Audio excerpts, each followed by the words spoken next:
escuchamos en este primer domingo de tiempo de Cuaresma la lectura de la carta del apóstol San Pablo a los romanos. Por un solo hombre el pecado había entrado en el mundo, y por el pecado la muerte. Y luego la muerte se propagó a toda la humanidad, ya que todos pecaron. Del mismo modo ahora, entiéndame, no habrá ley, y sin embargo había pecado en el mundo, solamente que al no tener una ley, no renuncian al pecado. De ahí que la muerte reinó desde Adán hasta Moisés sobre todos ellos, aun cuando no habían cometido una desobediencia como la de Adán. Pero después de este primer Adán, tenía que venir otro. En realidad, no debemos contraponer sin más la caída del hombre y el don de Dios. Pues si por la falta de uno pudieron morir tantos, es cosa más trascendental cuando desborda sobre los hombres la gracia de Dios y el regalo que Él nos hizo, en consideración a este único hombre que es Jesucristo. La gracia de Dios hizo mucho más que compensar la primera falta, pues la falta que trajo a la condenación fue asunto de uno solo, mientras que la gracia de Dios trae el perdón a un mundo de pecadores. Si reinó la muerte por falta de uno solo, será otra cosa cuando reine en la vida los que recibieron sin medida la gracia y la santidad, que Dios nos regala gracias a uno solo, que es Cristo Jesús. De todas maneras, así como uno solo pecó y acarreó la sentencia de muerte para todos los hombres, así también uno solo cumplió la condena y los procuró a todos un indulto que los hace vivir. Y como por la desobediencia de un solo hombre todos los demás quedaron constituidos pecadores, así por la obediencia de uno solo todos serán constituidos santos. Palabra del Señor.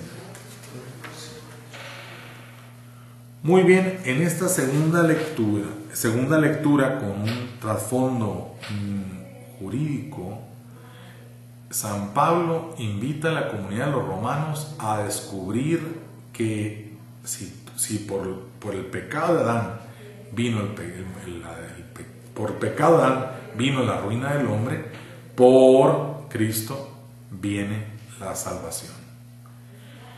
Había una pregunta de tipo jurídico. Si Jesús, ¿cómo es que estamos injertados en Cristo para ser justificados? Si nos damos cuenta, para Pablo, la pregunta sobre la realidad del hombre es una realidad concreta de Adán. Es decir, no podemos negar la corporeidad o la existencia de Adán. Es decir, para Pablo, la pregunta no es si hay muchos Adanes, sino que al principio Adán pecó. O sea, existe la realidad del pecado. Entonces, ante la realidad del pecado viene la sobreabundancia de la gracia. Y esto nos invita a nosotros a replantear no solamente la vida cristiana como una realidad de pecado, sino replantear la vida cristiana como una vida de gracia. Es decir, dice San Pablo, pues dice, no todos pecaron y la ofensa fue tan grande como la de Adán. Dice, pero todos pecaron. Aún dice, no rompieron la ley de Moisés, todo, dice, pero sin embargo existe el pecado. Entonces, en nuestros días hay mucha gente que plantea cosas raras, por ejemplo, la reencarnación. Es decir, el hombre se porta mal, entonces reencarna en un perro. Después de que reencarnan en un perro, pues reencarnan en otro ser inferior. U otros dicen pues que hay un camino de iluminación y podrán reencarnar en otros seres. Pero si te das cuenta, la realidad del pecado está tácita. Pero el problema es que en el mundo budista la reencarnación hace al hombre verse como un proyecto inútil. Es decir, como un absurdo. Es decir, estás encarnando, O si no, vives una iluminación y pasas a otra vida y luego vuelves a reencarnarte en otra figura. Entonces no hay redención. Está muy burdo por el esquema. O por ejemplo, otra gente plantea hoy ya no hablar de pecado. Muchos quieren usar la palabra destino. Porque en el mundo oriental la palabra pecado no existe. O sea, en el mundo coreano, en el mundo vietnamita no existe la palabra pecado. Entonces mucha gente dice, pues no, ya, ¿para qué hablar de pecado? No, es que ese es el problema. O sea, existe la realidad del mal, pues. Y esto, yo creo que con una persona como nogalense no puede decir tú, oye, pues mataron a fulano de tal, y tú le vas a decir, oye, pues entonces no hay mal, mi estimado, o sea, es que te tocaba. No, o sea, la palabra destino es una forma muy oriental de ver las cosas, como si una mancha se pasara a otra mancha, de un vestido a otro, si fuera una viruela que pasa de uno a otro. En realidad se ve más bien el agotamiento del lenguaje. Es decir, en el mundo oriental no existe la palabra pecado, pero como tal existe, o sea, independientemente de que no exista la palabra. Es decir, la categoría de pecado es una ofensa a Dios, entonces es una ofensa a la vida. Y muchos hoy quieren justificar, es decir, ¿cómo podemos exprimir más al pobre? ¿Cómo podemos explotar más al trabajador? ¿Cómo podemos quitarle la dignidad a la mujer? Etcétera, ¿no? Entonces, la realidad de pecado está. No quiero pecar de simplista, pues, sino lo que yo quiero es que entender de que mucha gente hoy dice, es que ya no hay que usar la palabra pecado como lo usó Agustín o como lo usó Tomás de Aquino. Sí, pero mi estimado, o sea, existe la realidad de pecado, lo que va cambiando es el vocablo. Pero en nuestros días podemos usar la palabra derechos humanos o podemos usar simplemente el tema de la dignidad humana. Y nos damos cuenta que todo atentado contra Dios es un atentado contra el hombre, pues, contra la vida del hombre. Entonces el hombre no puede ser medio. No puede ser el hombre el medio para los intereses del hombre.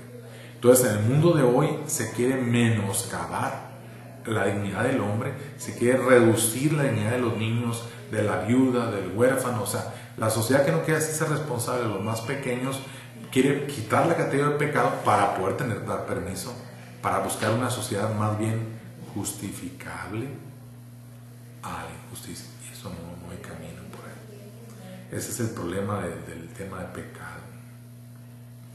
Entonces, ante los pregoneros del fin de la palabra pecado, pues le podemos decir que sí se acabó el pecado, pero la real injusticia sigue. Entonces ponle otro nombre, pues. Pero la realidad de base, es decir, el atentado contra la vida, sigue. La pregunta para este domingo entonces, bueno, tu vida es una vida que da más vida a los demás. O sea, tú haces que la gente experimente la bondad de Dios en este mundo, o al revés, tú eres el que está sembrando desgracia y estás arruinando la tierra y estás arruinando este planeta tan hermoso y este lugar donde vivimos tan hermoso que es Nogales. Entonces ahí está el gran reto. El hombre es hecho para la vida, no para la muerte. Y la realidad de pecado, es decir, todo aquello que mengua y reduce la vida del hombre, es lo que Dios quiere que el hombre evite. El hombre quiere que viva feliz y contento, tanto feliz con este mundo, tanto feliz con los hermanos, tanto feliz con el hombre mismo.